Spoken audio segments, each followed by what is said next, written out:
Hi అండి. Welcome to Giri Telangana academy. Mughal సామ్రాజ్యాన్ని స్థాపించింది బాబర్ అయితే, మొఘల్ సామ్రాజ్యంలో అత్యంత గొప్పవాడు అక్బర్. అక్బరు ఎవరి సంరక్షణలో పెరిగిండు అనేది గతంలో వచ్చినటువంటి previous question. Akbar Byron Khan సంరక్షణలో పెరిగినాడు. బైరన్ ఖాన్ని అక్బరు ముద్దుగా ఖాన్ బాబా అని పిలుచుకునేవాడు. బైరన్ ఖాన్ని అక్బర్ ఏమని పిలిచేవాడు?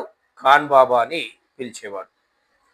అక్బర్ యొక్క జీవిత చరిత్ర గురించి తెలియజేసేటటువంటి గ్రంథం అక్బర్నామా. అక్బర్నామా అనేది ఏంది? అక్బర్ యొక్క జీవిత చరిత్రను గురించి తెలియజేస్తుంది. అదే అక్బర్ యొక్క పరిపాలన గురించి తెలియజేసేది ఐని అక్బరీ.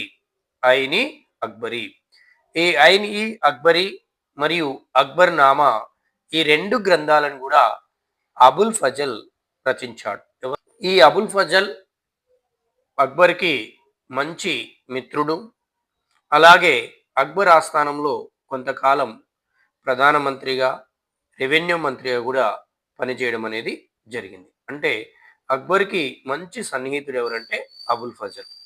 కానీ ఈ అక్బర్ కుమార్లో సలీం అనేటటువంటి రాకుమారుడు ఆదేశంతో 1602లో బీర్సింగ్ బుందేలా 1602లో బీర్సిల్ బుందేలా అనేటటువంటి సైనికుడు ఈ అబుల్ ఫజల్ని హతమార్చాడు. ఎవరి ఆదేశంతో?